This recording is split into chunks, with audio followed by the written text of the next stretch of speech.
There's a lot that I've gained from Refuge that I did not expect.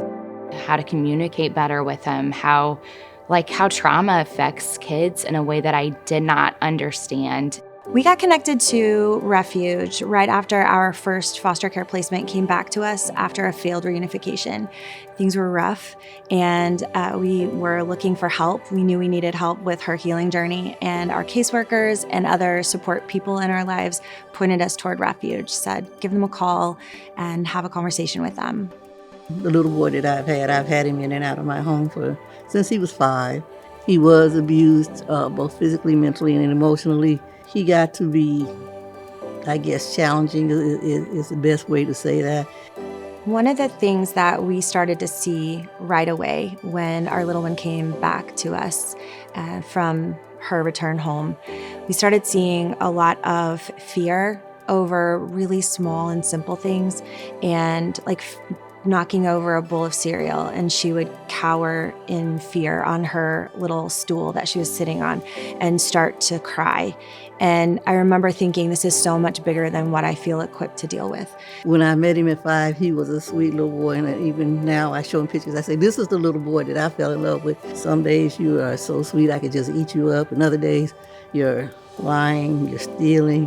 I couldn't continue to foster this child and give him the love and attention that he so desperately needs. The heaviness of walking with a child and seeing how big their story is, and knowing that you feel as a parent and as a caregiver, you feel really powerless because a lot of the harm that was caused you weren't there for, or maybe in our case, some of that harm that was caused I was present for. During a lot of those rides and transportation moments, I was the one driving her to a place that she didn't want to go, and I didn't know the truth of what it was actually like there. And so we had a lot of healing to do afterwards. A lot of things came into focus for me.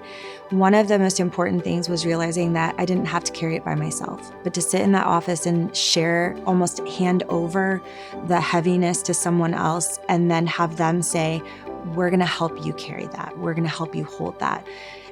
That was huge. For the first time, I felt like, okay, so I don't have to do this by myself. There are other people that are going to come along and they're going to walk beside me. When I come in, I feel like somebody's listening to what I have to say. You come in and you're not really sure what it is that you want, but you have an idea in your mind of what you need. What do you need first? Because see, you can't be there for somebody else if you're not there for yourself. And so therefore, you have to identify what it is that I need to be successful in this relationship with this child.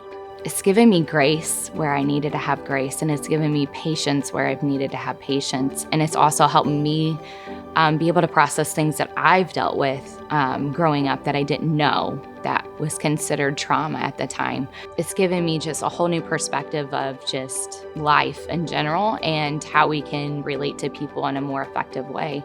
I use it with my students, even, the knowledge that I've gained from there and the tools that I have in my tool belt. I feel like I'm Batman now. Like, I got all these magic tools that's going to help me be able to communicate better with people. I think one of the things that makes me feel the heaviest is knowing that we are not the only ones raising a child with a history of trauma.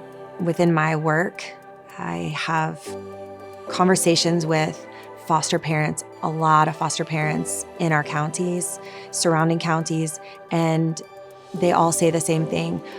We need more therapists. We need more opportunities for our kids to have healing. Honestly, Refuge has been a game changer for us, like my whole family, the whole dynamic. I tell people about it all the time. I'm getting emotional.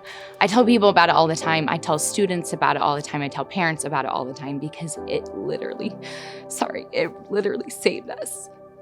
And it helps us know Sean on a whole different level. It's given me joy. This season I didn't have it. It's given me hope that he's gonna have a good life, and that's something that was a struggle. So he's doing so good. Like, he's going to school, he's doing amazing. All the things I didn't know if he would be capable of doing, he's doing, and he's like thriving at it. So I'm just thankful. I'm thankful for you.